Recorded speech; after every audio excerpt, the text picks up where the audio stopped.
Hi, it's Sandra from Create in Spain, and a Merry Christmas to you all, no matter what your persuasion. I wanted to make a video today that might come in handy over the holiday period, and it is on fake nail polish. Yeah, as in not real nail polish. Now, you don't necessarily need to use exactly what I'm using, but products of a similar type. Now, first of all, I have this, which is liquid latex. If you want to, you can buy this from nail supply stores. They sell it as a liquid to mask off your nail for when you're doing nail art and things like that. Or you can probably get it from a theatrical makeup supplier because they're likely to have liquid latex as well, and it may well be cheaper. Now, the thing is, you can also use this to make a peel-off base coat for your nail polish, or not nail polish as is. It will work either way. Now, I don't know if it works for gel polishes that you put under the lamp because I haven't got any of those, but it works for normal nail polish and it works for this. So you can literally just put a coat of this over your nail. If it's really thick, you can water it down with water, but don't thin it down too much. This, when you open it up, looks very much like nail polish consistency, and that's all you need. It dries relatively quickly, but you can always flash it with a hairdryer to make it dry a bit faster if you need to.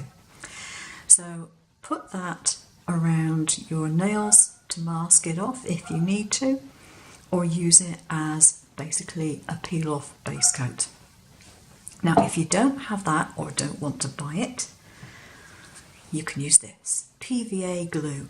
This particular one is quite thick, so I tend to apply this one with a damp brush, and that's enough to make it spread over the nail. Again, you don't want to water it down too much. A lot of them are probably usable straight out of the bottle.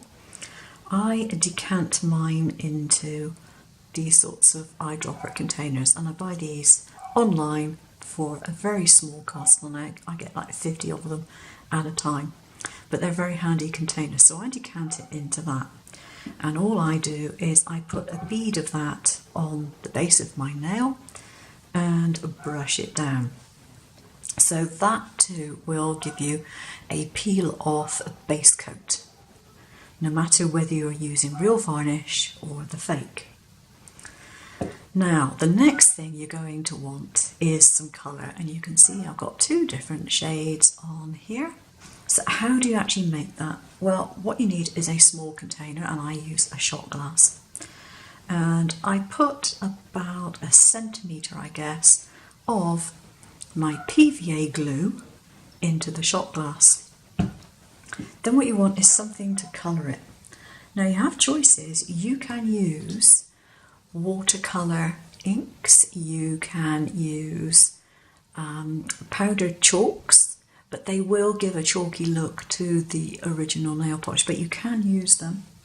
You can use chalk pastels, and if you do that, what you do is you get a craft knife and you just scrape a little bit off, put it into your container with a very small quantity of water to dilute it and to dissolve the pigments, and then you can add your PVA glue to that.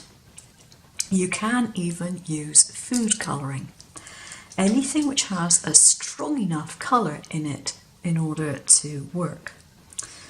Now, the thing is, when you add a pigment, if you add a very deep colour pigment, you'll probably get away without adding anything else.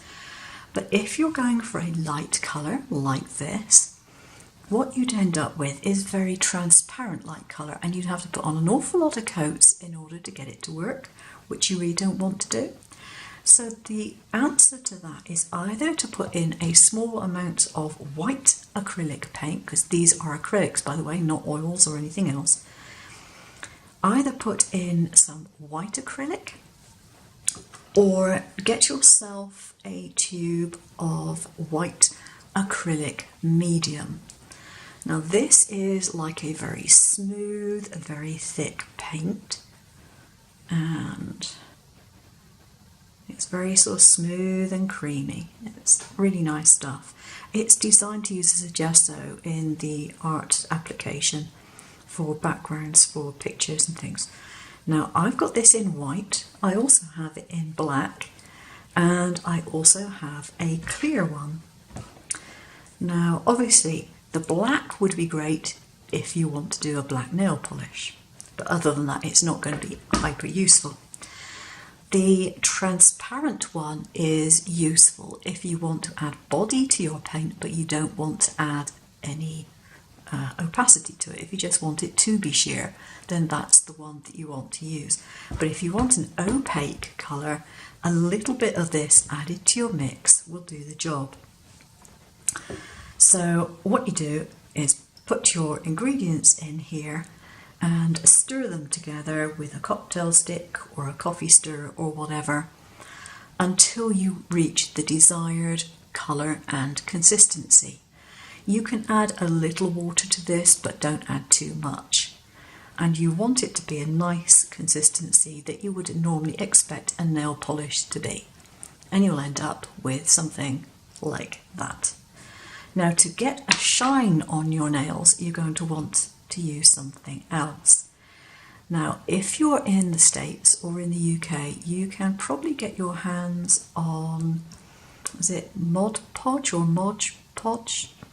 I can never remember what it's called. And you could get that in different varieties. So you can get a glossy one or you can get a matte one, so on and so forth. Well, I can't easily get that here, but I could get this, which again is a varnish glue. It's designed for decoupage and all the rest of it, but it's a colourless glossy one.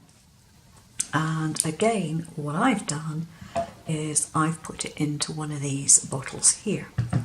Now when you're painting your nails, because you're using acrylic, you don't need a bottle with a brush for every single colour. You need your bottles, yes, but you don't need a brush. Because the brush will rinse out in water, you can change from one colour to another very easily. Acrylic paints, for those who don't know, don't smell. So you don't have that horrible nail polish smell to put up with. And you don't need nail polish remover to take it off. So, to do my gloss coat, all I do is put a little bead of it on my nail and paint over.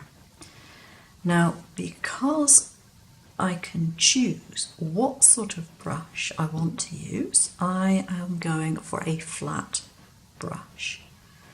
Rounded brushes like you get in nail polish containers are not my favourite for doing nails anyway. Because I've got lots of different brushes, I've chosen a small flathead one. And it's not an expensive brush, it's just a children's art brush. And I've got hair on there.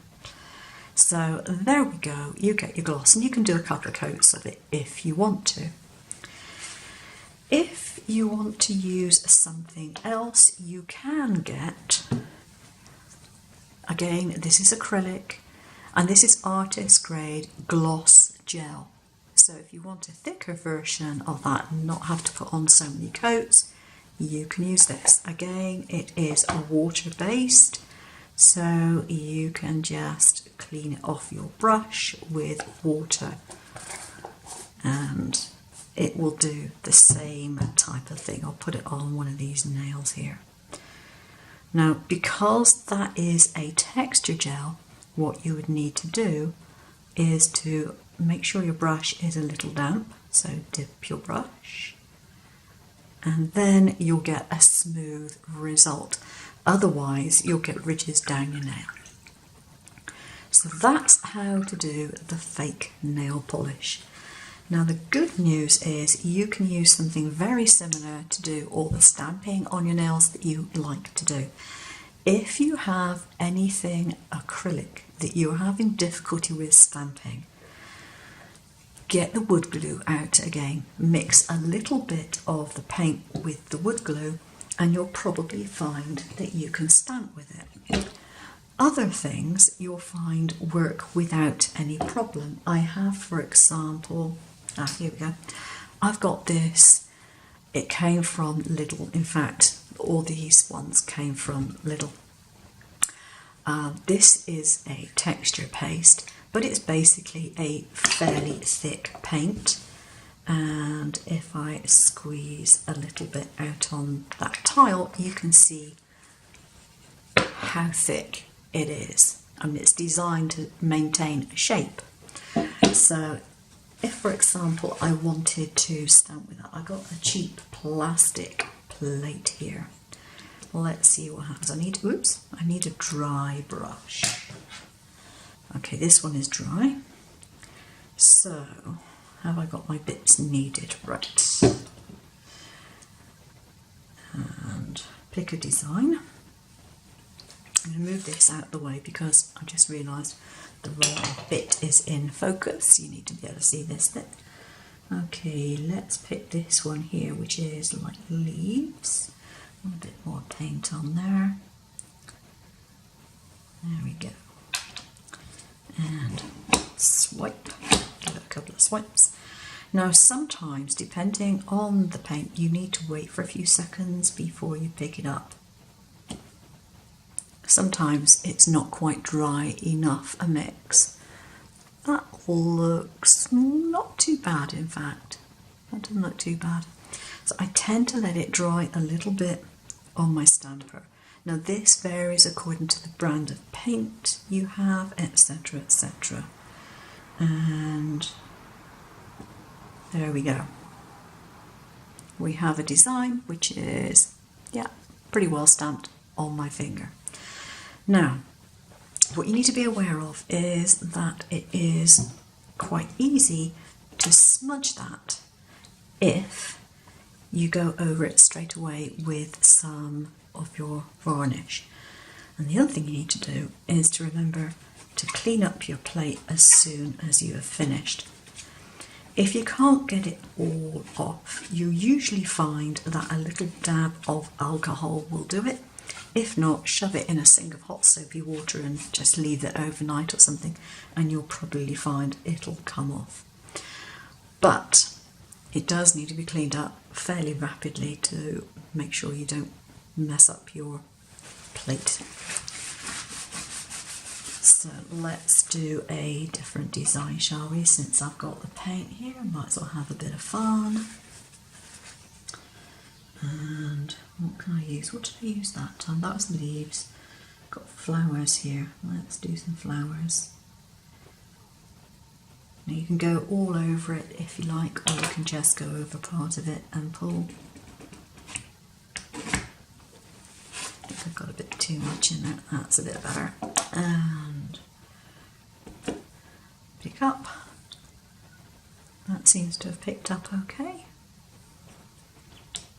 And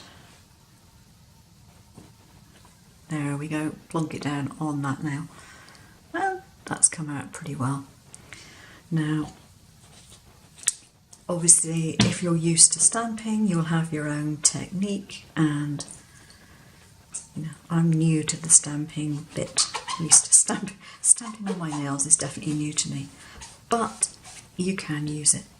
Now, when it is dry, the best thing you can do is to use this type of thing, a gloss gel, to go over the top.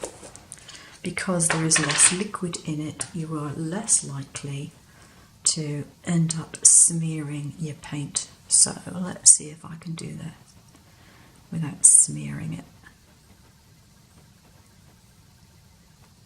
There we go. And it's done. Once you've got that coat on, if you want to use something else to seal it, you can. Now I'm going to try sealing the other nail with my other varnish and see how that does. I need to get it out there. Where's my little bottle? Ah, here we go. So that's the one I've already done. Just put a little varnish, whoops, quite a lot of varnish in fact on that one. Make sure I pick up the right brush. There we go. And that one is sealed as well. So technique wise, use the same sort of techniques as you do for your normal manicure. Now, I am not saying that this is a way of replacing all your normal manicure stuff, but if you are like me and you don't do manicures very often, and when you do go to do a manicure you find perhaps that your polish is either the wrong colour, too thick, too thin, or you haven't got any nail polish remover, or you just don't want the smell, you can do it this way and it'll be fine. I'm most likely going to use this kind of method for if I want to do a manicure for an evening out or a special occasion, because I do so much crafting and baking, I don't keep manicures on my fingers. And also my nails grow faster than the speed of light, so if I kept this on for more than 4 days, I'd have little pink lines showing at the base of my nails, and I don't do that. You know, if a manicure isn't where it should be, I will take it off. Now, the advantage of this particular method, as I said, was that you can have a relatively easy cleanup, and you can also remove it as a peel on nail polish. And here's one that I haven't decorated, and there we go, it peels off.